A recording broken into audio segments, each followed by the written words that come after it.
আপনাদের সকলকে আমাদের চ্যানেলে স্বাগতম।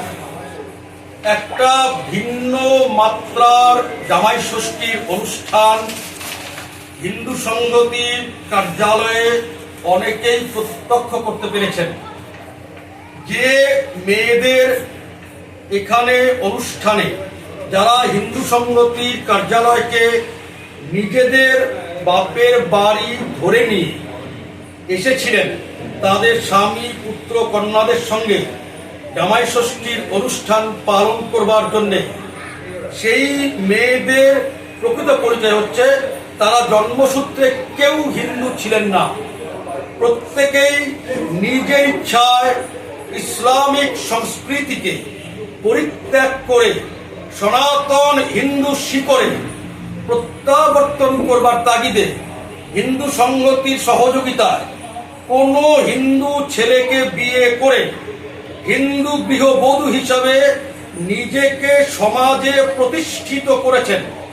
যাদের এখনকার কারো নাম হয়তো সোমা, কারো মালবিকা, কারো সীমা, কারো অনন্যা, কারো রেখা, এদের কাছে নিজের আগের পরিচয় গৌণ, সেই পরিচয়, সেই নাম, সেই স্মৃতি তারা স্মরণ করতে চান না।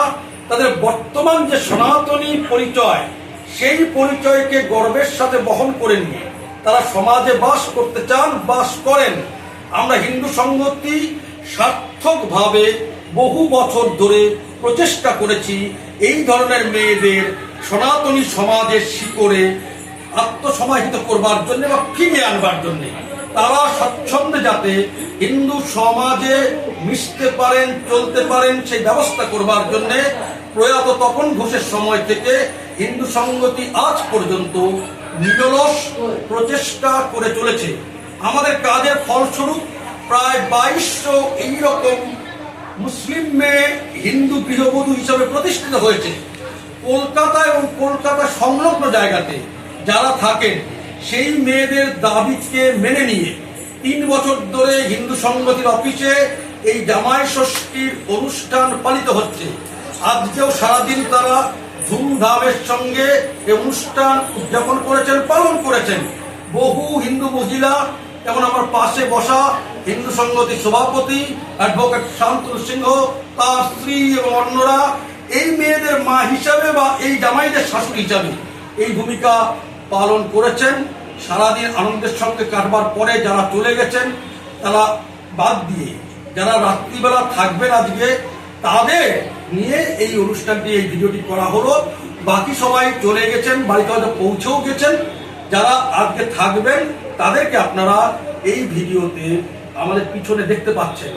এই অনুষ্ঠান সঠিকভাবে চালিত করবার জন্য, সম্পন্ন হওয়ার জন্য যাদের আমরা সর্বাঙ্গীন সহযোগিতা পেয়েছি, তাদেরকে আমাদের পক্ষ থেকে আন্তরিক শুভেচ্ছা, আন্তরিক অভিনন্দন, আন্তরিক ধন্যবাদ।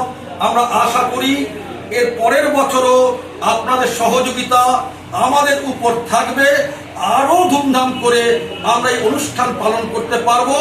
সমাজে আমরা একটা বার্তা দিতে চাই, হিন্দু সমাজে মেয়েরা কতটা স্বাধীন, কতটা স্বচ্ছন্দভাবে বিচরণ করে, এই বার্তা সমাজকে দেবার জন্য এই লক্ষ্য সামনে রেখেই আমাদের এই অনুষ্ঠান। আপনাদের সকলকে ধন্যবাদ, যাদের সহযোগিতা পেয়েছি আরেকবার ধন্যবাদ ও শুভেচ্ছা। ভারত মাতা কি জয়।